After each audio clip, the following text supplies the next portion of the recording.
এখানে বীজগণিতের একটা অঙ্ক সরল করতে বলেছে তাকে 17x² y 3xy² 14x² y 2xy² একে সরল করতে গেলে কি করতে হয়? সবে প্রথমে আমাকে সদৃশ পদ খুঁজতে হয়। সদৃশ পদ অর্থাৎ কি?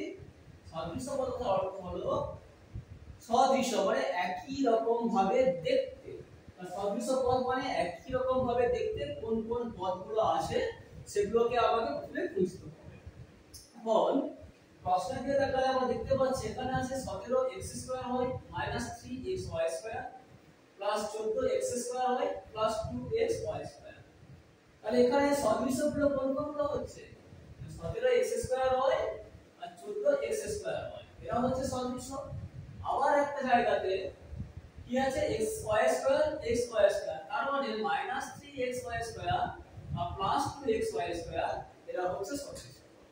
Message clear? তাহলে অঙ্কটাকে এগিয়ে যাই আরেক স্টেপ। এবারে সদৃশ পদগুলো আছে না এদেরকে আমরা কাছাকাছি নিয়ে চলে আসবো। নিয়ে চলে এলে কি হবে? আমাদের অঙ্ক করতে সুবিধা হবে। নাও আনতে পারি কিন্তু নিয়ে এলে সুবিধাটা হবে। তাহলে সুবিধাটা করে নিই 17x² y এখানে সদৃশ পদ কি আছে? +14x² y। এই দুটো সদৃশ পদ এদের কাছাকাছি নিয়ে চলে এলাম আর এই দুটো সদৃশ পদ আছে এদেরকেও কাছাকাছি নিয়ে চলে আসবো। নিয়ে চলে এলে কি পাবো? 3xy² 2xy²। এবার কি করতে হয়? সদৃশ পদগুলোর যে সহগ থাকে প্রশ্নানুযায়ী সেই সহগগুলোকে যোগ বিয়োগ যা থাকবে তাই। আচ্ছা এই যে রাশিটা আছে 17x² y এর সহগ কত? 17। একই রকম ভাবে এখানে সহগ কত? 14। তাহলে কি করতে বলেছে? যোগ করতে বলেছে। তাহলে এই দুটো সহগের আমরা যোগ করে দিই। 17 আর 14 যোগ করে কত হবে? 31।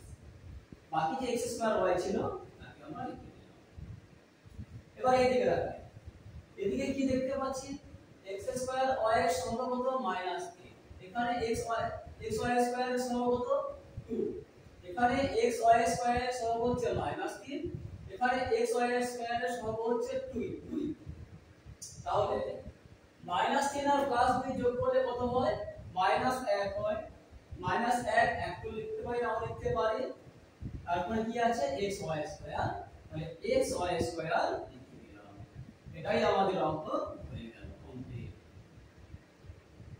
বোঝা গেল?